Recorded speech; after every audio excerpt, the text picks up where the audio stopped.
Ya, terima kasih ya Pak Kapolda yang hari ini jajaran Polri menginisiasi kesiapsiagaan kita dalam menyelesaikan, menangani berbagai problem bencana di seluruh Indonesia. Dan Pak Kapolda tentunya wilayahnya adalah Provinsi Jawa Barat. Dan kita bisa melihat dari rangkaian tadi, ada beberapa yang sudah dimiliki oleh kita, ada beberapa yang belum dimiliki. Dengan rangkaian yang dilaksanakan kesiapsiagaan dalam bentuk apel, akhirnya kita bisa memahami kekurangan-kekurangannya. Saya sampaikan tadi kekurangannya misalnya pada daerah yang terjadi bencana, jalan biasanya hancur, infrastruktur hancur, dan di situ selalu pengalaman saya kesulitan transportasi. Pakai apa? Biasanya waktu itu di Sukabumi saya berinisiatif ngumpulin off-roader untuk segera bisa menuju lokasi yang paling terangkut. Nah, nanti itu saya sudah minta misalnya Dinas Kesehatan sudah siapin dong mobil ambulan dengan kelengkapan medikalnya yang itu memiliki kualifikasi off-roader yang bisa turun naik ke daerah-daerah curam. Yang kedua, di daerah perairan kita belum memiliki rumah sakit terapung. Dan saya sudah minta siapkan rumah sakit terapung, siapkan untuk wilayah utara dan wilayah selatan. Ya, tahap pertama bisa 4 rumah sakit terapung, 4 mobil perahu ambulan. Kemudian yang berikutnya adalah kelengkapan lainnya. Motor sudah saya lihat siap, mobil yang lainnya sudah siap, tinggal kemampuan logistik, pembiayaan yang harus siap. Jadi karena pembiayaan harus siap, Pemda Provinsi Jawa Barat juga harus menyiapkan uang, biaya yang harus tersedia sebagai bagian dari tanggap darurat. Karena kalau bencana itu nggak pernah pilih kalender. Misalnya saya pilih nanti di akhir Desember kan nggak bisa, atau awal Januari kan nggak bisa. Kita siap. Kemudian yang berikutnya adalah konektivitas gerakan. Maka tadi saran Pak Kapolda, saya sepakat banget di Gedung Sate ini dibuat ruangan sebagai call center. Kemudian seluruh komponen baik dari TNI, Polri, Basarnas, Dinas Kesehatan, BMKG, kemudian siap di sini.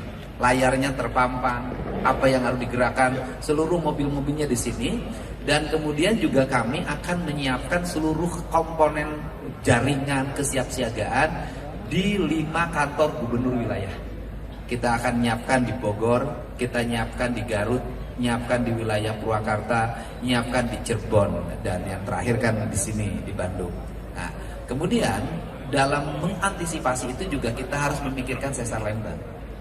Nah, kantor gubernur wilayah itu adalah antisipasi komando sesar Lembang.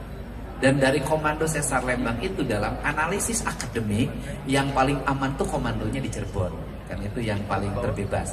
Dan kemudian agak aman sedikit Purwakarta, ya, kan ini 2 itu karena kalau Garut, kemudian Bogor, Bandung ya kan udah menjadi pusatnya. Ini kan harus dipikirkan secara komprehensif oleh kita semua. Nah, kemudian yang berikutnya juga kita hari ini harus mulai realistis dan objektif. Kita dihadapkan pada 2 hal. Satu sisi negara lagi membangun, PSN harus gerak, industrialisasi harus gerak, orang harus ngambil kuari, mindahin tanah jutaan ton dari satu tempat ke tempat lain, kemudian ngambil pasir dari satu tempat ke tempat lain, batu. Tetapi di sisi lain bahwa pengambilan itu harus dihitung. Ketika tanah digeser sekian juta ton, berpotensi nggak menimbulkan bencana besar?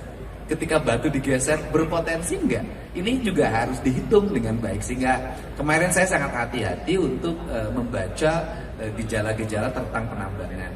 Termasuk pada hari ini saya sudah meminta untuk melakukan mitigasi di daerah mana sih yang masih ada penambangan tetapi potensi bencananya tinggi.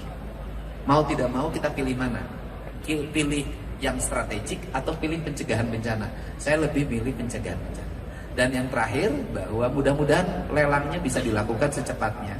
Di 2026 kita akan Pemda Jabar itu memiliki radar. Karena selama ini nggak punya radar ternyata Pemda Jabar.